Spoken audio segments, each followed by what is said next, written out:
Ladies and gentlemen, it's that time again. It's time for the J. Craig 5, maybe 10-minute movie review. Thou Shall Not Grow Old is a documentary by Peter Jackson. Yes, the same Peter Jackson that did the Lord of the Rings as well as the Hobbit series. This is a documentary that I really did not have any intention on seeing until I found out that it was a Peter Jackson production. What happened is Peter Jackson got unseen footage from World War I. And he was given kind of like an open invitation to do what he wanted with this material. And so what Peter Jackson did is something remarkable. I have never been affected the way I was by watching this movie, Thou Shalt Not Grow Old. He took footage from World War I that was all in black and white, and the speed is different because of the frame rate's different. So it looks like an old, obviously 100-year-old footage. So what he did is he took this footage and he focused on just the infantry during World War I on the Western Front. And he took it, he added color to it, and then he put it in 3D. Not gimmicky 3D, but 3D that lets you see depth of field, that lets you see, it just makes you feel like you're there in a way. So he colorized it, put it in 3D, and then he took interviews from the people, the kids who were in this particular war, this particular situation, and he found interviews from the 60s and 70s and used that as a narration. It's not narrated like you would typically find a documentary. The narration is more about these guys talking about their experience as we're watching it. So it takes place from the beginning of their enlistment till the end of the war. And it spans a lot of time there, but oh my God, was this effective.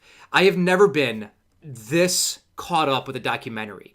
So what he did is, first of all, it looks amazing. And now the first 15 minutes or so, it looks like a normal World War I, the Great War, looks like 100-year-old footage, right? It's black and white, it moves a little faster, the faces kind of morph as they're moving because of, the old film. So, and I'm thinking, wow, what did he do that was so special? I'm waiting, and all of a sudden, once they get to the trenches, once they get to war, all of a sudden it kicks in, and the colorization comes into gear. The speed is slowed down to a normal speed, a regular speed of a human, and then you have this 3D effect where you just see depth. I gotta tell you, you've got to go see this movie, and you've got to see this movie in the theater. Do not wait to see this at home. I don't think this would work at home because of what you're getting from this experience. The bigger screen, the 3D, it looks amazing. But most importantly, what he did is almost tell a narrative story within the documentary. I always find documentaries to be more educational. I don't typically watch them unless it's a topic I want to know about or a topic I'm very familiar with that I want to learn more about. So I want to be told a story. I want to go on an adventure. I want to not get lost, but I want that entertainment of a story. So that's why I typically don't go to a documentary, but I'm so glad my brother-in-law mentioned this movie because it would have passed me by, and I would have kicked myself for not seeing this movie. This should be shown in every single school. It shows the brutality of war, the futility of war, and it asks the question, and especially towards the end, it's like, why are we doing this?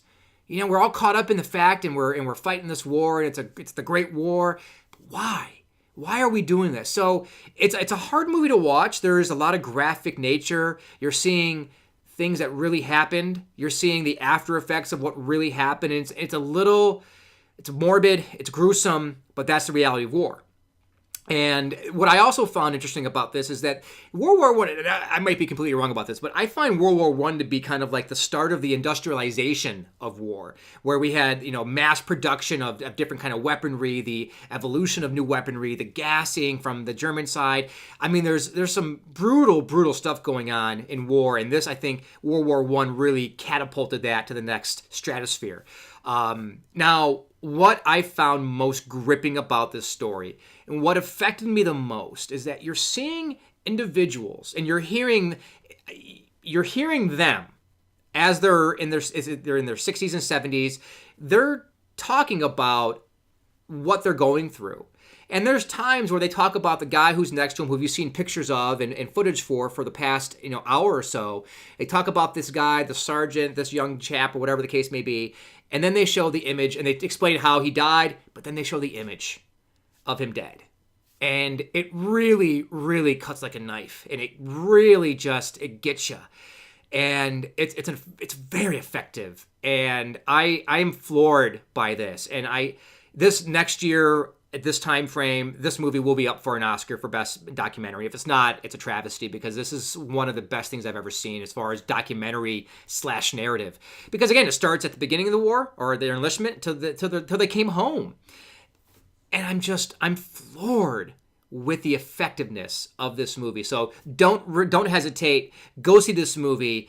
Go take somebody who doesn't know about World War One. World War One's a movie is a war that's not covered a lot. You know, we get a lot of movies on World War Two and the Vietnam War and Iraq War and all the stuff happening now. But World War One seems to get passed by, right? You had Wonder Woman touches on it. You had I think Dunkirk is World War One. So you have is that right or am I wrong about that last one? At any rate, it's not covered a lot in movies, and I was really excited to learn more about it, especially seeing it the way you're seeing it, in color, in this 3-dimension quality.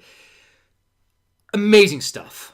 I am floored by this movie, and I highly, highly recommend it. Right now, it is the best movie I've seen all year, and I haven't seen a lot of really good stuff, but this is at the very, very top of everything I've seen so far this year, and I have a feeling this is going to still be up at the top when this year ends. So thanks for listening. Thanks for watching. Don't forget to subscribe over here if you're new to us. Thanks for listening to the Jay Craig. I'll talk to you later.